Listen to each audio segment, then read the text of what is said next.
السلام عليكم ورحمة الله وبركاته. نبضي صاحب يا الميل كستو الدنيا دافيت كجوجتان. maanta waxaan ku sugannahay duleedka Hargeysa. waa goob ay isugu yimaadaan reer Hargeysa maalinka Jimcaha. goobtan aad iyo aad ka cajiibka waa goobaha waqtiga lagu qaato maalmaha Jimcaha. maanta muuqaalkeenu halkaas u daaranaan doonaa. waxa muuqaalkan igu wehelinaya rag asxaabtay ah. soo dhow Fadxi Ibrahim. aad maanta leedahay بسم الله الرحمن الرحيم دمان أصحابتي أد بن سلامية maanta waxaan joognaa xeryahan caanaha oo dadku maalmaha Jimcaha iyo Iidaha ay u soo dalxiis tagaan marka waa joog aad buu degan yahay asxaabtana aad baan salaamaya waxaan ku soo dhaweynayaa Maxamed Cabdirashiid Dr. Maxamed Cabdirashiid ku soo dhaweynaya بسم الله الرحمن الرحيم إلهي بهرت مركواد محاضر دون سقناتي maanta waxaan joognaa halka ay reer Hargeysa u yaqaanaan beerta faakaysiga ama beerta dalxiiska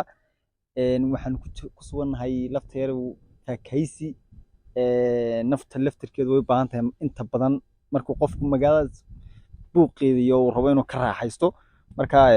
waxaan joognaa beertii caanaha geela xoolaha iyo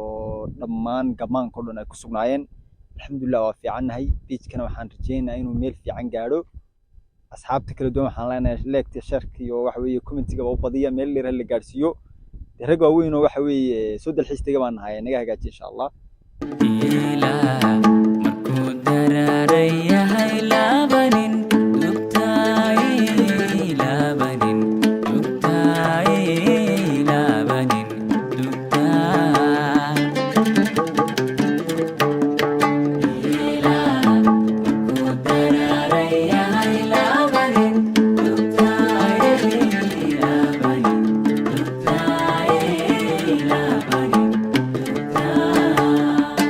waa mid ka mid ah xeryaha geela halkaas oo aan waqti aad iyo aad qurux badan ku qaadanay wareysi gaar ah la yeelanay dadka ku sugan maxay haday xeradan geela maanta waa maalin Jimcaha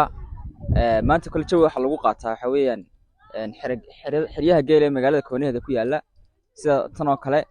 caana geela oo fresh ayaa kan lagu cabaa waxa weeyaan dadku hawagadis iyo lixdii cishe shaqada ee magaalada ay kaga nastaan waxa weeyaan jawi fiican bay ku qaataan farxad bay ku dareemaan waxa weeyaan dadka waxaan leenahay saad uga nasataan lixdii cishe ee magaalada iyo buuqiyo qayladii waa in xeryo geela noocan oo kala soo baxdaan oo jawi ku qaadataan caana geel fresh ka helaysaan hawa ka helaysaan waxa weeyaan geeliyo waxa arkaysaan jawi fiican ku jira marka waxaan leenahay dadka magaalada iska soo baxa buuqeedo jawiyadan oo kale kaliya jawi ku qaata aad baan idin salaamaya ninka yar baa ka mid ah dadka aan kula kalanay marka xerada geela ka war xaaladaada والله في عنتي حالد wanaagsan buu ku jiraa hay geelan ma la joogtay ma la joogay may rag kale la joogo always mararka qaar bas ka soo booqda Jimciyaha Khamiista oo imaada aaba la Jimciyaha Khamiista mas ka soo booqda marka ana geela ma cabtaa ha sidoo isku tiin ana geela la isku fiican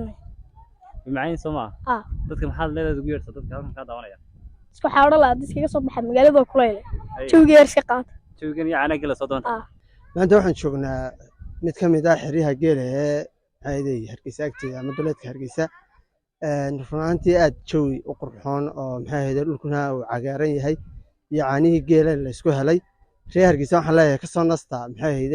buuqa iyo sawaxanka magaalada una soo baxa duleedka magaalada inkastoo uu geelu ku fiicnaaday isagoo maxay ahayd foofayo soo xaroonaya haddana aad buu jawigu wanaagsan yahay dadkana soo baxaan leenahay aadna waan ugu faraxsanahay runaantii wiigii shaqada hawaan kaga nastay maanta aad u mahadsan saaxiib yeel hadda waxaan la taaganay qaar ka mid ah dadka halkan waqtiga ku qaadanaya maalinka Jimcaha wala soo dhow magacaaga iyo maxay haday maalinkan ka waran qiimo badan la joogo walaal waan dhawi magacaygu waa Asma jawiga kale qof imin baa ka sheekeyn kara hadal ma karayo hay waan imaadnaa kale maalinka Jimcaha jawi kaal iska araga caano fresh ana geela isku tiin iskuma wanaagsani laakiin iska cabaa markan halkan imaado weliba kuwa magaalada ma cabo laakiin kuwa halkan waan cabaa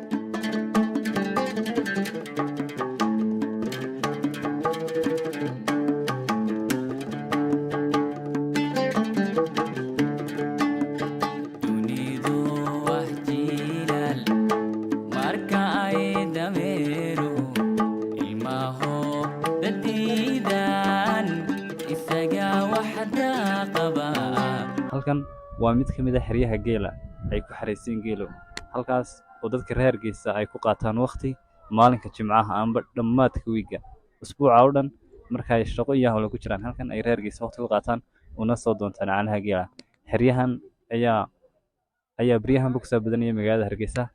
halkaas ay dadka reer Hargeysa dalxiis ahaan iyo waqti ahaan iyo joobidlashaamo ku qaataan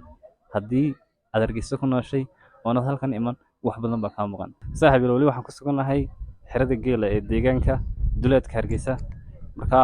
hadda waxaan la taagan mid kamid ah dadka halkan waqtiga ku qaadanaya walaal soo dhaw magacaaga ku bilaabaya ka waran joogan iyo dareenka meeshan aad buu dhahay walaal aad mahadsan tahay wallahi jooga maanta waa kaalay arag maalmaha Jimcahana oo maalmaha stresska depression kale iska soo biyo meesha la iska yimaado waxaad ka helaysaa dee ay nooc joogaad u baahnay marka waa saasay kaalaya caanaha geela say isku tin darkay ku dhaqdo caanaha geela kol daadan ku soo karnay ma kala fogin jaar baadnay ay aad ma santara bismillahir rahmaanir rahiim saan hore idinku sheegnay maanta waxaan joognaa halkan oo ah xeryaha geela ee magaalada Hargeysa oo dadku ay u soo jawi ku bedeshaan sidaad arkaysaan geelii iyo waxaad arkaysaan dalxiisayaal aad u fara badan oo soo booqday maalinta Jimcaha awgeed dadku 7 cisho ee waxbarasho iyo shaqo labadaba way kaga nasanayaan asxaabta waxaan leeyahay dhaqasho waa geel mararka qaar caanaha geel la cabo oo waliba jawi lagu qaato meelaha magaalada ka baxsan aad muhiim u tahay